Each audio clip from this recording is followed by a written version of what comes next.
Star प्रवाह वाहिनीवर अवतरणार विठ्ठल, कोण साकारणार विठ्ठलाची भूमिका? नुकतीच येणारी आषाढी एकादशीच्या निमित्ताने छोट्या पडद्यावर प्रदर्शित होणारी मालिका येड लागलं प्रेमाचं, यामध्ये एकादशी निमित्त काही बदल करण्यात येणार आहे. मालिकेतील मुख्य भूमिका साकारणारा अभिनेता राया म्हणजेच खऱ्या आयुष्यातील विशाल निकम विठ्ठलाची भूमिका साकारण्यासाठी तब्बल 1.5 वर्षानंतर त्याचे केस कापणार आहे. आता प्रेमळ स्वभाव असणारी विठ्ठलाची भूमिका साकारताना राया प्रेक्षकांच्या भेटीला येणार आहे.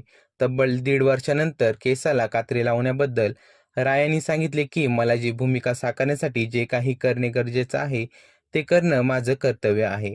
रायाची ही बदलती भूमिका ही कथेची गरज होती. गेली 1.5 वर्ष मी या भूमिकेसाठी केस कापले नव्हते, त्यामुळे नशिबाने या लूकमुळे माझं येड लागलं प्रेमाचं या मालिकेमध्ये सिलेक्शन झालं. तब्बल 1.5 वर्षानंतर मी माझा असा लूक बघणार आहे, पण मी पूर्वीच्या लूकला खूप मिस करेल. माझा हा बदलता लूक बघून माझ्या आई-बाबांना प्रचंड आनंद होणार आहे. रायाची ही विठ्ठलाची भूमिका प्रेक्षकांना नक्की आवडेल असे विशालने सांगितले.